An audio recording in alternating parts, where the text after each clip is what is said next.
Sir ನಮ್ಮ ವೀಕ್ಷಕರಿಗೆ ಒಂದು ನಿಮ್ಮ ಮೇಲೆ ಆರೋಪ ಇರೋದು ಏನು ಅಂತಂದ್ರೆ ಗಿಲ್ಲಿಗೆ ಚೆನ್ನಾಗಿ ತಲೆ ಬಾಚ್ಕೊಳಕ್ ಹೇಳಿ, ಪ್ಲಸ್ ಅವರೆಲ್ಲ ಚೆನ್ನಾಗಿ ಇನ್ನು ಡ್ರೆಸ್ಸಿಂಗ್ ಸ್ಟೈಲ್ ಎಲ್ಲ ಸ್ವಲ್ಪ ಚೆನ್ನಾಗಿ ಮಾಡ್ಕೊಳಕ್ ಹೇಳಿ ಅಂತ ನನಗೆ ಸುಮಾರು ಜನ ಕಮೆಂಟ್ಸ್ ಎಲ್ಲ ಹಾಕಿದ್ದಾರೆ.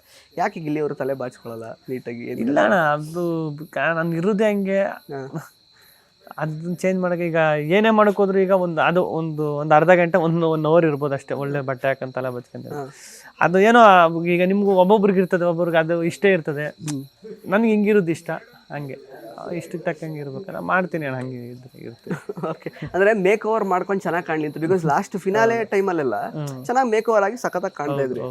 Actually you are handsome, plus ನಮ್ಮ ರಕ್ಷಿತಾ ಅವರು ಹೇಳಿದ್ದಾರೆ ಅವ್ರು ಇರೋದೇ ಹ್ಯಾಂಡ್ಸಮ್ ಅಲ್ವಾ ಅಂತಲ್ಲ. ಸೊ ಯಾಕೆ ಹಂಗೆ ಕಾಣಿಸ್ಕೋಬಾರ್ದು ಜನಗಳಿಗೆ ಮುಂದೆ?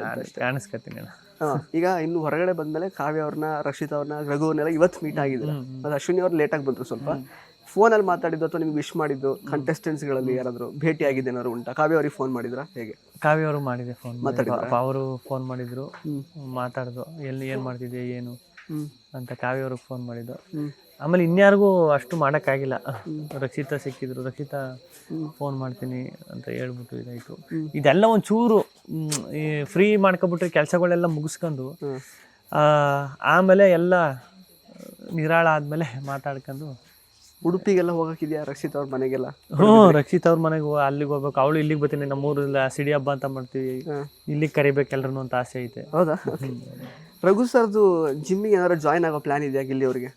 ರಘು ಅಣ್ಣನ ಜಿಮ್ ಅಯ್ಯೋ ಬೇಡ ಸುಂದರಣ್ಣ. ಯಾಕೆ ಸರ್? ರಘು ಅಣ್ಣನ ಜಿಮ್, ರಘು ಅಣ್ಣ ಫಿಟ್ನೆಸ್ ಇಂಟರ್ನ್ಯಾಷನಲ್ ಕೂಳೆ ಕೊಟ್ಟಾಕ್ಬಿಡ್ತಾರೆ, ಹೆವಿ ಕೂಳೆ ಕೊಟ್ಟಾಕ್ಬಿಡ್ತಾರೆ. ಅಲ್ಲೇ ಒಳಗಡೆನೆ ಬಿಡ್ತಿರಲಿಲ್ಲ. ಬಾರೋ ಜಿಮ್ ಮಾಡು, ಬಾರೋ ಜಿಮ್ ಮಾಡು. ನನಗೆ ಇಷ್ಟೇ ಎಲ್ಲ ಬಿಟ್ಬೋಣ, ನನ್ನ ಹೋಗ್ಬಿಡ್ತೀನಿ, 40 ವರ್ಷನೂ ಬದುಕಿರಲ್ಲ ನೋಡು ನೀನು ಅಂತೆಲ್ಲ ರೇಕ್ಸರು. ಅಲ್ಲೇ ಅಷ್ಟು ಕೂಡ ನಿನ್ನ ಜಿಮ್ಗೆ ಹೋಗ್ಬಿಟ್ಟು ಅವ್ರು ಏನಾರು ಟ್ರೈನರ್ ಆಗ್ಬಿಟ್ರೆ, ನನಗೆ ಅವ್ರ ಜಿಮ್ಗೆ ಏನಾರು ಹೋಗಿ ಸೇರ್ಕೊಬಿಟ್ರೆ ಗಿಲ್ಲಿಗೆ ನಾನೇ ಟ್ರೈನ್ ಮಾಡ್ತೀನಿ ಅಂದ್ಬಿಟ್ಟು ಎಲ್ಲ ಮೂಳೆಗಳೆಲ್ಲ ಮುರಿದು ಬಿಡ್ತಾರೆ ಅಂತ ಭಯ ಅಷ್ಟೇ. ಓಕೆ ಸರ್, ಇನ್ನೊಂದು 2 days 3 days ಆದರೆ 2 million ಇನ್ಸ್ಟಾ ಫಾಲೋವರ್ಸ್ ಆಗ್ತಾರೆ. ಏನು ಯಾವ ಥರ ಸೆಲೆಬ್ರೇಷನ್ ಮಾಡಬೇಕು ಅಂತಿದೆ ಎಂತಾಗತ್ತೆ? ಸೆಲೆಬ್ರೇಷನ್ನು ಅಂತಲ್ಲ, ಅದೇ 2 million ಆಗೋದೇ ಒಂದು ಸೆಲೆಬ್ರೇಷನ್ ಅಲ್ಲ ನೋಡ. ಈಗ ಮಾಡ್ತಾ ಇರೋದೇ ಅದು. ಬಂದಾಗಿಂದನೂ ಬಿಗ್ ಬಾಸ್ ಲಾಸ್ಟ್ ದಿನದಿಂದನೂ ಮಾಡ್ತಾ ಇರೋದೇ ಸೆಲೆಬ್ರೇಷನ್ ಅಲ್ವಾ. ಅದು ಈಗ ಸೋಷಿಯಲ್ ಮೀಡಿಯಾದಲ್ಲಿ ಆಗವ್ರೆ ಸೂಪರು.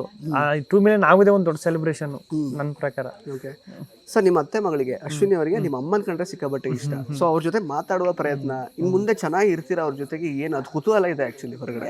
ಚೆನ್ನಾಗಿರ್ತೀವಣ್ಣ, ಅದಕ್ಕೇನಣ್ಣ ಏನು ಅಂಥದ್ದೇನು ನಾವು ಕಿತ್ತಾಡ್ಕೊಂಡು ಇದು ಮಾಡ್ಕೊಂಡು ಏನಿಲ್ಲ, ಆ ಥರ ಏನಿಲ್ಲ ಅಣ್ಣ. ಚೆನ್ನಾಗಿರ್ತೀವಿ.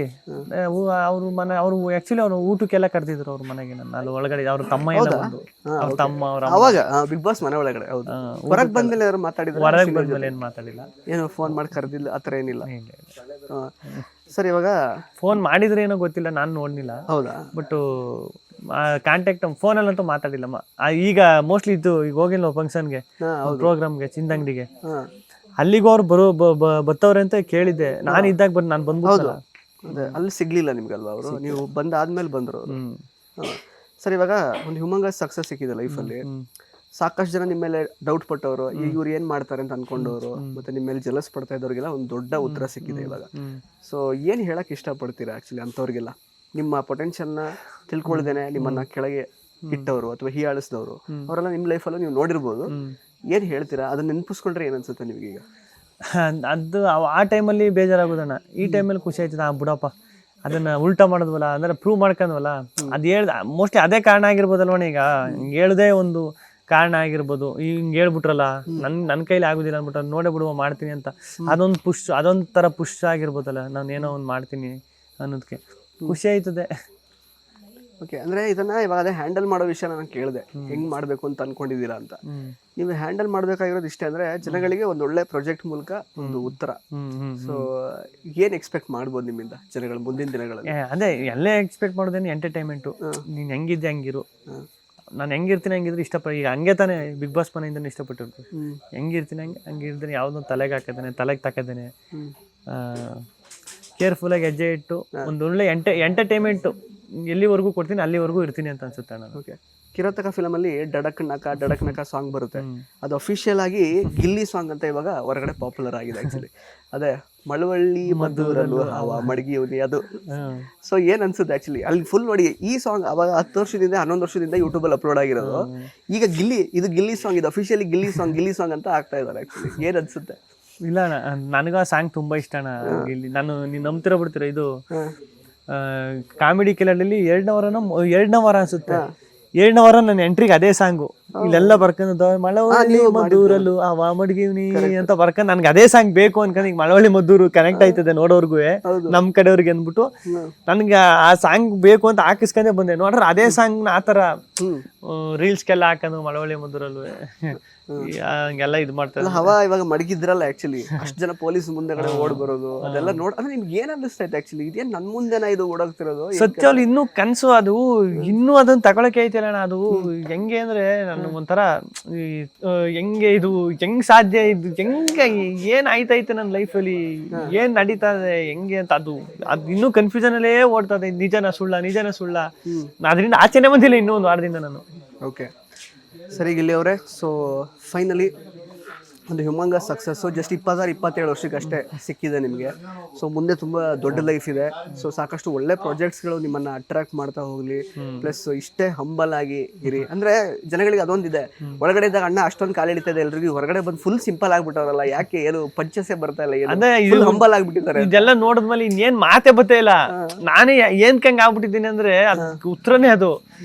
ಇಷ್ಟು ಪ್ರೀತಿ, ಇಷ್ಟು ಅಭಿಮಾನ ಇದೆಲ್ಲ ನೋಡಿದ್ಮೇಲೆ ನಾನು ಹೆಂಗಾಗ್ಬಿಟ್ಟು ನನ್ಗೆ ಅನ್ನಿಸುತ್ತೋ ಒಂದೊಂದ್ಸತಿ ಇದು ನಾನಲ್ವಲ್ಲ, ನಾನು ಹಿಂಗ್ ಇರುದಿಲ್ವಲ್ಲ ನಾನು. ಅದು ಒಳಗೆ ಎಲ್ಲೋ ಆ ಪ್ರೀತಿ ಅದೆಲ್ಲ ನೋಡಿ ನೋಡಿ ನೋಡಿ ಅದ್ರಲ್ಲೇ ನಾನು ಸಖತ್ತು ಸೈಲೆಂಟ್ ಆಗ್ಬಿಟ್ಟವನಿ ಅಂತ ಅನ್ಸುತ್ತೆ. ಇಷ್ಟು ದಿನ ನಾನು ಮಾತಾಡಿದ್ರು ಸಾಕು, ಈಗ ಅವ್ರು ಮಾತಾಡ್ತಾರಲ್ಲ ಅದ್ ಹೆಂಗೈತೆ ಅಂದ್ರೆ ನೀನ್ ಮಾತಾಡಿದ್ರು ಸಾಕು, ಈಗ ನಾವು ಹೊರಗಡೆ ನಾವು ಮಾತಾಡಿದ್ರೆ ಅದನ್ನ ನೋಡು ನೀನು ಅನ್ನೋ ತರ ಐತೆ ನಾನು. ಓಕೆ, ಕೊನೆಯದಾಗಿ ವಿಶ್ವವಾಣಿ ಟಿವಿ ವೀಕ್ಷಕರಿಗೆ ಏನು ಹೇಳ್ತೀರಾ? ಸೊ ಸಾಕಷ್ಟು ಸಮಯ ಕೊಟ್ಟು ನಮಗೋಸ್ಕರ ಈ ಸಂದರ್ಶನದಲ್ಲಿ ಮಾತಾಡಿದ್ದೀರಾ. ಒಳ್ಳೇದಾಗಲಿ ನಿಮ್ಮ ಮುಂದಿನ ಲೈಫಿಗೆ. ಸೊ ಕೊನೆ ಮಾತುಗಳು ನಿಮ್ಮದು. ವಿಶ್ವವಾಣಿ ವೀಕ್ಷಕರಿಗೆ ಹೇಳೋದು ಇಷ್ಟೇ, ನನ್ಗೆ ನೀವು ನಿಮ್ಮ ಚಾನಲಲ್ಲೂ ಸಖತ್ ಸಪೋರ್ಟ್ ಮಾಡಿದ್ರಿ, ಅದು ಸಖತ್ ನನಗೆ ಖುಷಿ. ಹಿಂಗೆ ಸಪೋರ್ಟ್ ಮಾಡ್ತೀರಿ, ನಿಮ್ಮ ಆಶೀರ್ವಾದ ಆರೈಕೆ ಹಿಂಗೆ ಇರಲಿ. Thank you so much Gilli ಅವರೇ. ಆಲ್ ದ ಬೆಸ್ಟ್ ನಿಮ್ಮೆಲ್ಲ ಮುಂದಿನ ಪ್ರಾಜೆಕ್ಟ್ಸ್ಗೆ, ಮುಂದಿನ ಜೀವನಕ್ಕೆ. Thank you. ಸೊ ಸ್ನೇಹಿತರೆ, ಇದಾಗಿತ್ತು ಗಿಲ್ಲಿ ಅವರ ಮಾತುಗಳು. ಮತ್ತೆ ಭೇಟಿ ಆಗ್ತಾ ಇರೋಣ. ಧನ್ಯವಾದ. ಇಂಟ್ರೆಸ್ಟಿಂಗ್ ಮತ್ತು ಇನ್ಫಾರ್ಮೇಟಿವ್ ವಿಡಿಯೋಗಳನ್ನ ಮಿಸ್ ಮಾಡ್ಕೋಬೇಡಿ. ಈಗಲೇ ಸಬ್ಸ್ಕ್ರೈಬ್ ಮಾಡಿ.